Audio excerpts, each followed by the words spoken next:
বিশ্বের বৃহত্তম গণতান্ত্রিক দেশ হলো ভারত। আর এই গণতান্ত্রিক ভারতের অন্যতম বড় উৎসব হলো এর সংসদীয় নির্বাচন, যার মাধ্যমে ভারতবাসী বেছে নেবেন তাদের প্রতিনিধিদের। যে দল সংখ্যাগরিষ্ঠ আসনে জয়ী হবে তারাই তৈরি করবে সরকার, এবং এই সরকারের হাতেই ন্যস্ত থাকবে 140 কোটি জনগণের আগামী 5 বছরের শাসনভার। গণতান্ত্রিক ভারতের অন্যতম বড় উৎসব সংসদীয় নির্বাচন শুরু হয়ে গিয়েছে। 2024-এ অনুষ্ঠিত হচ্ছে ভারতের 18তম সংসদীয় নির্বাচন। সারা দেশে এই নির্বাচন পরিচালনা করেন ভারতের নির্বাচন কমিশন। এটি একটি স্বাধীন সংস্থা। তাদের ঘোষিত সূচি অনুযায়ী 19শে এপ্রিল, 26শে এপ্রিল, 7ই মে, 13ই মে, 20ই মে, 25শে মে ও 1 জুন এই 7 দফায় অনুষ্ঠিত হচ্ছে এবারের লোকসভা নির্বাচন।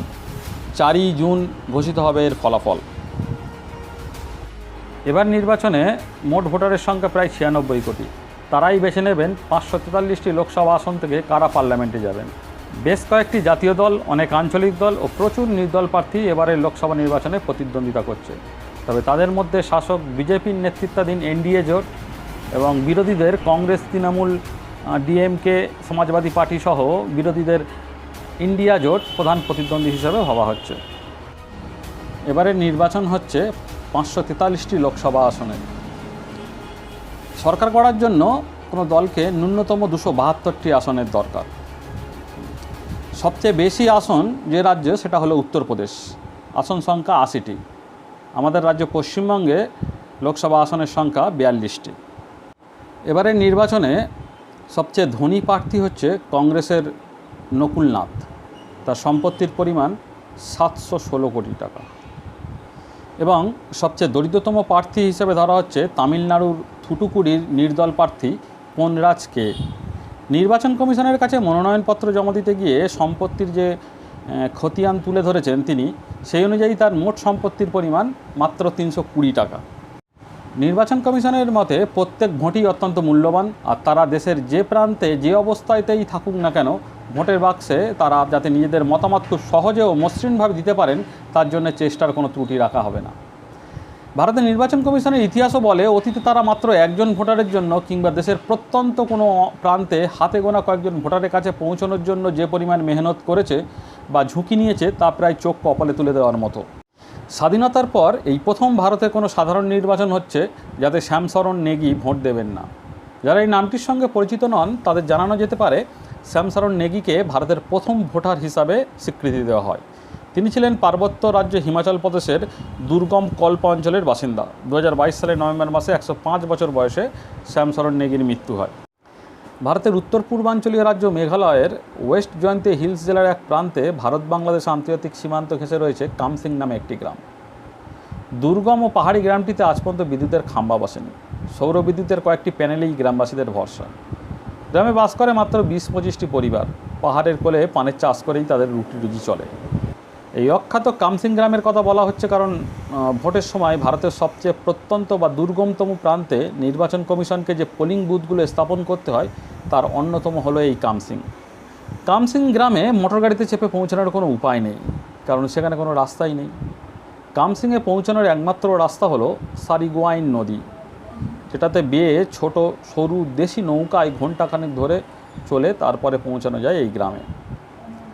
তো ফলে প্রতিবার ভোটের সময় নির্বাচন কমিশনকে নৌকাতে করেই ভোটের দায়িত্বপ্রাপ্ত কর্মকর্তা ইভিএম সহ ভোটের সরঞ্জাম কামসিং গ্রামে বুথে পাঠাতে হয়। তো সেখানে পৌঁছানোর জন্য অবশ্যই সবাইকে লাইফ জ্যাকেট পরতে হয় এবং সঙ্গে অবশ্যই ডুবুরিও নিতে হয় তাদের সুরক্ষার জন্য। পৃথিবীর উচ্চতম ভোট গ্রহণ কেন্দ্র হিমাচল প্রদেশের লাহুল স্পিতি অঞ্চলে রয়েছে তাসিগাং নামে একটি প্রত্যন্ত গ্রাম। সমুদ্রপৃষ্ঠ থেকে 15,256 ফিট উচ্চতায় অবস্থিত তাসিগাং এই বুথটি সারা বিশ্বের মধ্যে উচ্চতম পোলিং স্টেশন বলে দাবি করেছেন। জঙ্গলে একলা সন্ন্যাসীর জন্য পোলিং বুথ। গুজরাটের গির ফরেস্টের ভেতরে বানেজ নামে একটি জায়গার কাছে ওই পোলিং বুথটিতে মাত্র একজন নথিভুক্ত ভোটার, তার নাম মহন্ত হরিদাসজি উদাসীন। আসলে এই জঙ্গলের ভেতরে রয়েছে হিন্দুদের একটি প্রাচীন শিব মন্দির। মহন্তজি ওই মন্দিরের পুরোহিত এবং উদাসীন আগ্রার একজন সন্ন্যাসী। মন্দির প্রাঙ্গণে হরিদাস উদাসীন একাই থাকেন। এই জঙ্গলের ত্রিসীমানায় আর কোনো জনবসতি নেই, ফলে অনেকটা অঞ্চল জুড়ে তিনিই একমাত্র ভোটার। গুজরাটের এই বিশেষ বুথটি ছাড়াও সুদূর চীন সীমান্তে অরুণাচল প্রদেশের প্রত্যন্ত গ্রাম মালেগামেও রয়েছে আরেকটি পোলিং স্টেশন, সেখানে নথিভুক্ত ভোটারের সংখ্যা মাত্র 1 জন।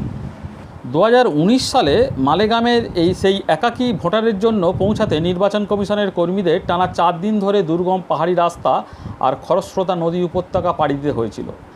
ভারতের নির্বাচন কমিশন বলছে এত ঝামেলা ঝক্কি সামলেও তারা মাত্র 1 জন ভোটারের জন্য এই আয়োজন করতে প্রস্তুত, কারণ তাদের নীতিই হলো এভরি ভোট কাউন্টস, অর্থাৎ প্রতিটি ভোটেরই মূল্য রয়েছে। যাই হোক, বৃহত্তম গণতান্ত্রিক দেশে বৃহৎ আয়োজনের সঙ্গে শুরু হয়েছে 18তম লোকসভা নির্বাচন। আগামী 4ই জুন যার ফলাফল প্রকাশিত হবে, সেদিনই জানা যাবে কোন দলের হাতে যাচ্ছে আগামী 5 বছরের জন্য ভারতের শাসনভার। তা প্রত্যেক ভারতীয় নাগরিক যাদের ভোটার তালিকায় নাম আছে তাদের অবশ্যই উচিত নিজ নিজ কেন্দ্রে গিয়ে ভোট দেওয়া। আশা করি আমরা সকলে নিজ নিজ কেন্দ্রে গিয়ে ভোট দেব। ভিডিওটি ভালো লাগলে অবশ্যই লাইক করে শেয়ার করে দেবেন, আর যারা এখনও সাবস্ক্রাইব করেননি অবশ্যই সাবস্ক্রাইব করে দেবেন। ধন্যবাদ।